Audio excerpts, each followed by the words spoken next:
Más de 258 millones de personas se encuentran hoy fuera de su lugar de origen y se encuentran en la búsqueda de protección de sus derechos y ayuda para reconstruir sus vidas. Migrantes, un programa con el corazón en las manos y los brazos abiertos.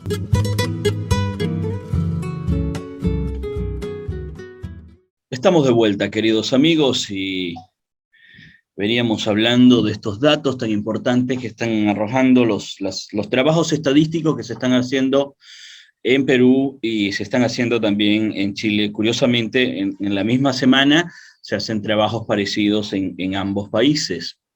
Pero les decíamos que queríamos conversar con personas con suficientes credenciales en estos países para que nos tradujesen lo que en términos de las personas que por allí tenemos menos experticia en la interpretación de los datos, poder hacernos una opinión respecto a los resultados de estas encuestas o qué es lo que significa en realidad esto para la población migrante y para el ciudadano de a pie. Vamos a hablar con el doctor Isaac. El doctor Isaac es doctor en Derecho, máster en Derecho de Familia e Infancia y posgrado en Derecho Civil catalán por la Universidad de Barcelona. Es profesor asociado de la Facultad de Ciencias Jurídicas y Sociales de la Universidad de Talca, en Chile. Es director del Centro de Estudios sobre Derechos de la Infancia y la Adolescencia en la Universidad de Talca, coordinador general de la Red de Universidades por la Infancia de Chile, subdirector de la revista Infancia Activa e integrante del colectivo Migra de Talca y de la Red Nacional de Organizaciones Migrantes Promigrantes en Chile. Doctor, muy buenas tardes, les saludamos, bienvenido nuevamente a también su espacio. Hola, buenas tardes y qué bueno, un placer volver a estar aquí de nuevo en Diálogo Migrante, así que un placer y siempre que me inviten aquí estaré. Le agradecemos mucho que nos dé la oportunidad de poder contar con usted, doctor. Estábamos revisando dentro de las noticias de la semana, hubo un trabajo bien importante, una encuesta del Centro Nacional de Estudios Migratorios de la Universidad de Talca, que revela unos datos muy importantes. Y estos datos hablan de números, pero evocan con los números como dato importante que se entrevistan a personas desde la ideología política, derecha, izquierda, del centro, un poco como para decir todo el pueblo chileno, indiferentemente de su ideología política, está pensando en esto, ¿no? Esto por una parte. Y por otra parte, hay un dato que me llama muchísimo la atención, es que es más o menos el mismo número que dice que los migrantes representan un riesgo en la seguridad del país y un riesgo de carácter sanitario. Poco más o menos el mismo número dice que si Chile siguiese el ejemplo de Colombia con el Estatuto de Protección Temporal a Migrantes y que les dé una oportunidad para regularizarse, parte del problema desaparecería. Eso es lo que, a grosso modo, yo entendí de esto. Sabemos, doctor, que por supuesto usted está en otras áreas que tienen que ver más con la parte de derecho, pero le pedimos que, como usted está allí, es nuestro referente inmediato también allí, nos diga qué criterio le merece a usted estos datos de la encuesta.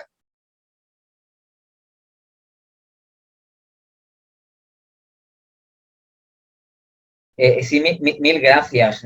Yo creo que algunos datos son preocupantes, ¿no? Preocupantes, porque partiendo ya de la base que una de las preguntas clave, ¿no? de esa encuesta, decir también, para que también que nos escuche lo tenga claro, ¿no? Que la encuesta fue realizada solo a personas que viven en el área metropolitana, es decir, en la zona de Santiago. Porque eso puede...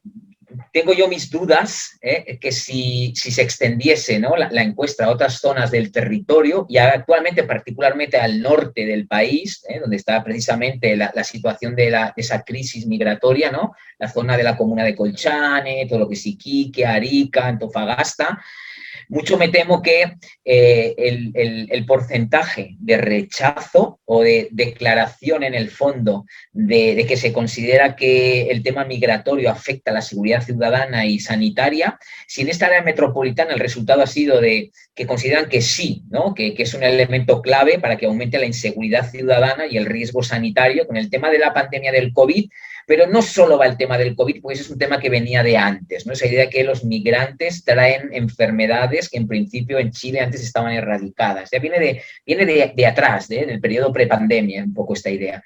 Yo creo que ese porcentaje, si esa misma pregunta, ¿no?, la hiciéramos actualmente en las regiones del norte, mucho me temo que estaría por encima del 52,7% de respuesta afirmativa, que consideran que un elemento clave para que se incremente la inseguridad ciudadana y el riesgo sanitario viene de la mano del tema de la crisis migratoria.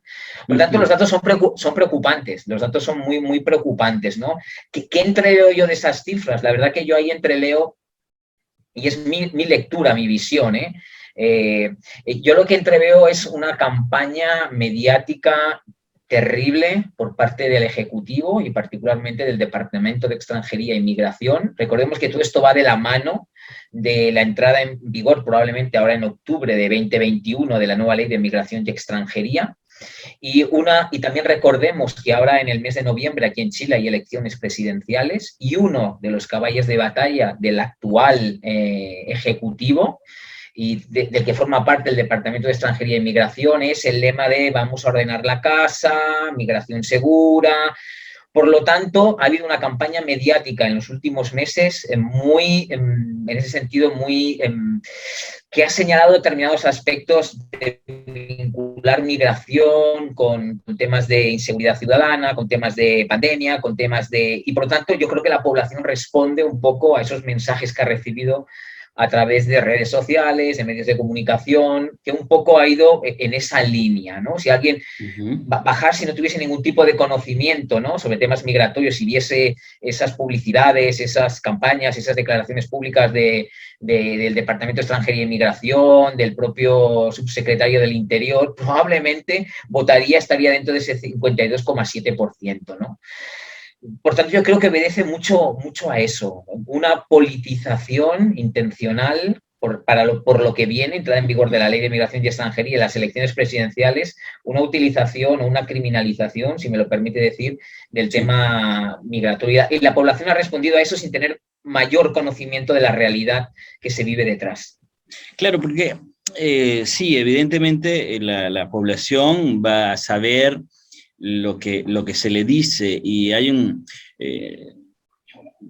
conoces seguramente esta teoría de la ventana de Overton, que es una teoría política que trata de llegar a naturalizar lo que por allí puede ser en algún momento hasta descabellado. Por ejemplo, yo creo que si todos hablamos de derechos humanos de las personas, vamos a estar de acuerdo con que hay que protegerlo y que hay que ayudar a las personas, pero cuando hablamos de las personas desde otro ángulo, que es un poco lo que te estoy entendiendo, y comenzamos a abrir una ventana publicitaria de que esto nos puede hacer daño, de hablar de la casa que es nuestra casa, y no es del otro, que se trabaja la otredad con cualidades, particularidades que pueden ser además una amenaza, y creo que pueden ser muy exitosos. ¿Cómo se trabaja o qué se puede hacer para revertir esta situación? ¿Cómo se trabaja con eso cuando es la maquinaria del Estado, como me lo estás diciendo, que lo impulsa? Es complicado, ¿no? Pero yo creo que ahí precisamente sociedad civil, y cuando digo sociedad civil, no solo me refiero a organizaciones que formamos parte migrantes, como podría ser mi caso, sino también organizaciones que aquí en Chile denominamos promigrantes, que son organizaciones, ¿no?, que mayoritariamente están formadas, ¿no?, por nacionales chilenos y chilenas, ¿no?, pero que también ven con ojos diferentes, ¿no?, desde la realidad, ¿no?, ven al migrante como persona. Tú decías eso de la otredad, ¿no?, que es lo que generan esas políticas por parte actualmente del Ejecutivo chileno, ¿no?, es el otro. Además, frente a la situación de crisis económica, social de la que veníamos, sanitaria, hay que buscar un enemigo común, enemigo entre comillas, ¿no? Hay que buscar a alguien a quien echarle las culpas, ¿no? Para desviar atención, claro, para desviar atenciones, y además un chivo expiatorio que no se va por su situación de irregularidad administrativa, de vulnerabilidad, no va a poder tampoco defenderse, ¿no? Entonces está todo como muy, muy clarito, ¿no? ¿A quién va a ir, ¿no? Y esto no va a parar hasta noviembre, hasta las elecciones presidenciales, y lo sabemos, esto no va a parar, recién ha empezado, ¿no? Entonces, ¿cómo intentar contrarrestar? Hay sociedad civil y ahí estamos trabajando organizados, intentar mandar otro tipo de mensajes, ¿no? Mensajes de que la gente humanice al migrante, y en este caso en particular al migrante, sobre todo por la situación actual venezolano, ¿no? Familias enteras que se juegan la vida, ¿no? Tal cual, para llegar al país, que lo humanice, que no lo vea como una cifra, que no lo criminalice, que no lo ideologice, ¿no? El estudio que comentabas es muy interesante porque clarísimamente se ve una gran diferencia en muchos aspectos de cómo vota la gente que se declara de derechas a cómo vota o opina la gente que se declara de izquierdas, ¿no? Y el voto de la gente que se autodeclara de derechas, su rechazo al tema migratorio casi que dobla a la gente que se declara como más progresista, ¿no? Y eso es, en el fondo, es ideologizar el tema de la migración, que debería intentar escapar de eso, ¿no? Porque es que detrás hay personas. Sí, tal cual. Pero, bien, dentro de esto que dice de la sociedad y las instituciones que no se parecen en tanto y en cuanto a esta manera de plantearse el manejo de la situación que se produce con la migración. Hubo una sentencia, creo, o no, una recomendación o una licencia de la Corte Suprema de Justicia que autorizaba a los diferentes tribunales a constituirse durante las horas o los días no hábiles para poder garantizar ciertos amparos a la población migrante. ¿Cómo se lee esto en frente a las posiciones que tiene el gobierno de Chile? Sí, claro, ahí mil gracias, no es todo un tema, porque la importancia que tiene eso, para que lo sepan las personas que nos escuchan, es que lo que ha venido sucediendo actualmente es que las expulsiones de los migrantes en situación de irregularidad administrativa se estaban produciendo sábados que les suben directamente al avión, ¿verdad? Aviones arrendados o contratados por el Departamento de Extranjería e Migración. El avión está despegando, para entendernos, ¿no? Para hablar claro, ¿no? De Chile, está saliendo de Chile en los sábados por la tarde o domingos por la mañana.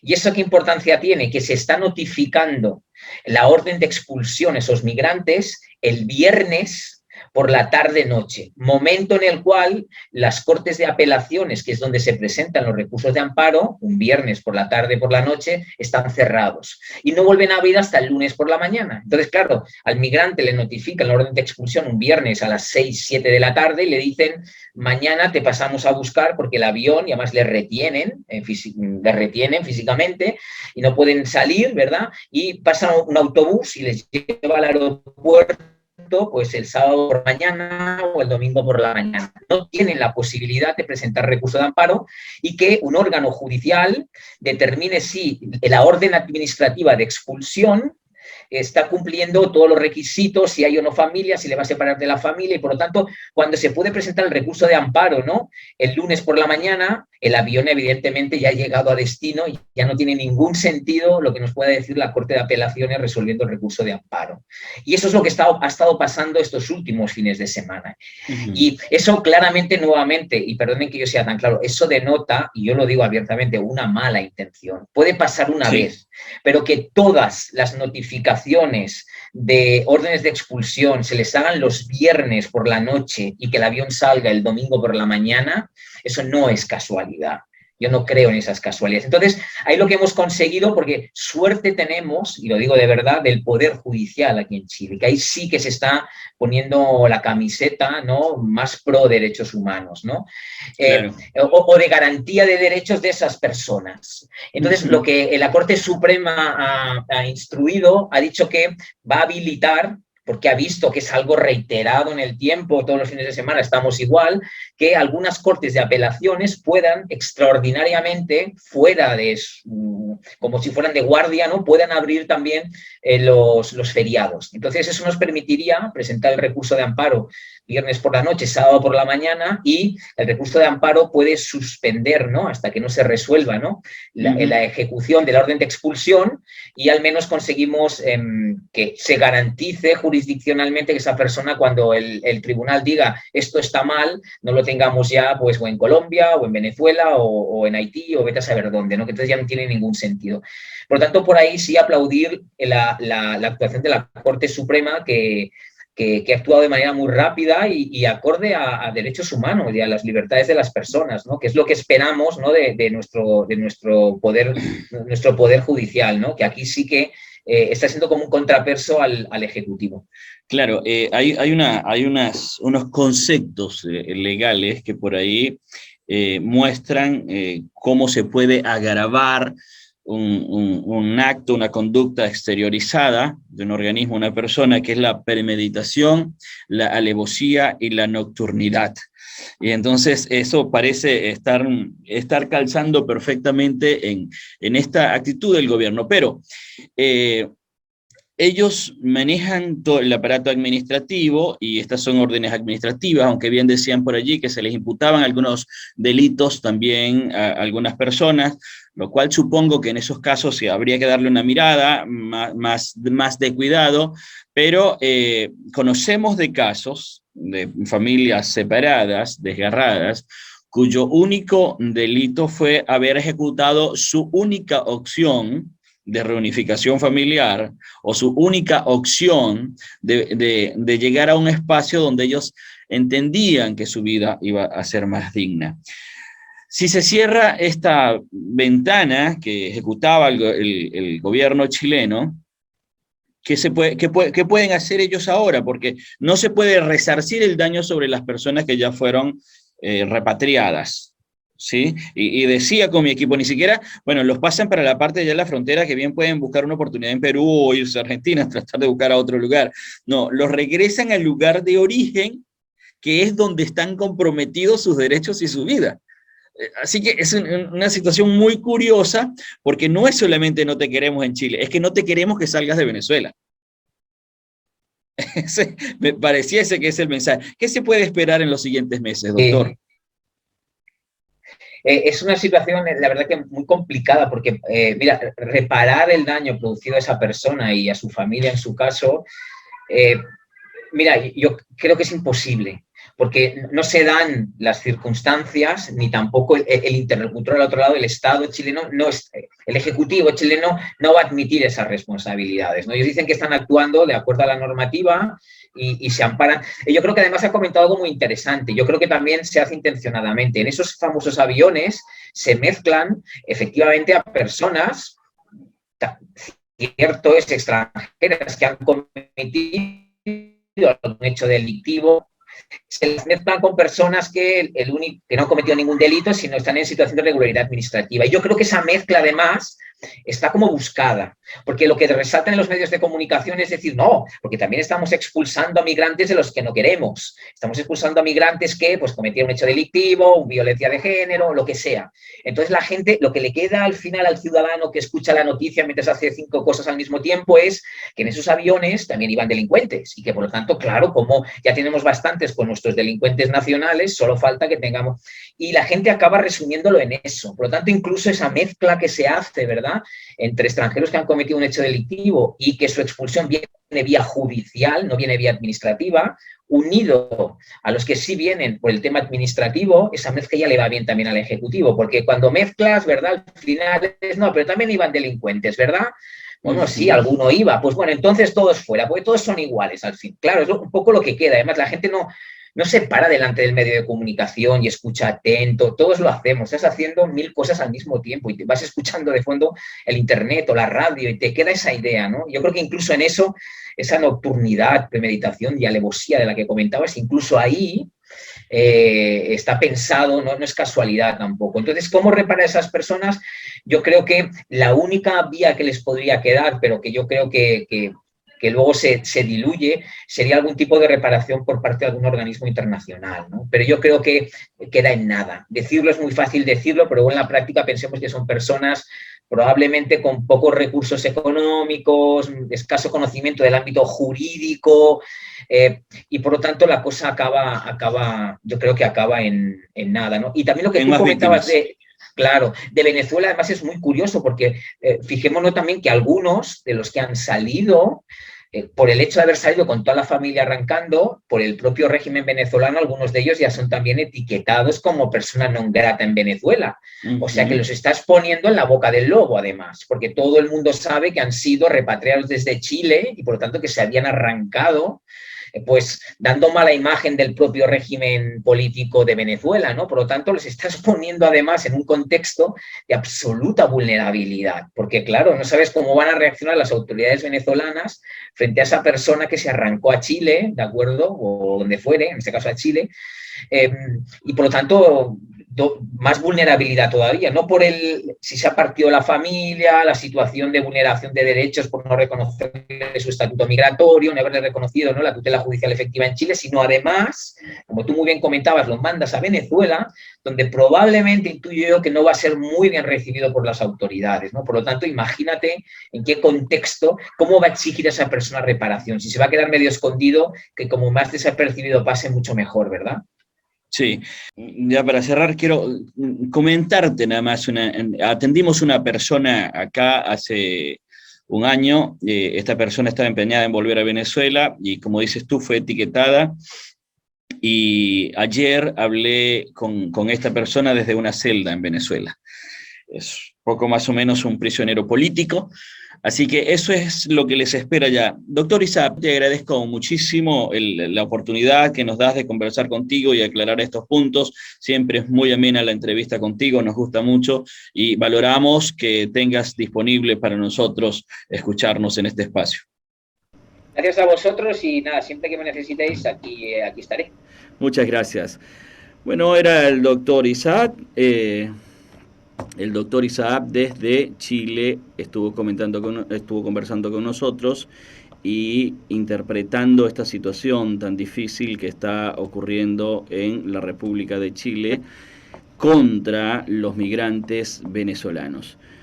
El doctor Isaac es máster en Derecho de Familia e Infancia, pero es migrante también y tiene un trabajo bastante importante desde la universidad y articula con todas las redes y con toda su energía a favor de los migrantes, pero además con su conocimiento jurídico científico es uno de nuestros referentes a la hora de interpretar las situaciones que ocurren en Chile. Vámonos a una pausa y volvemos enseguida.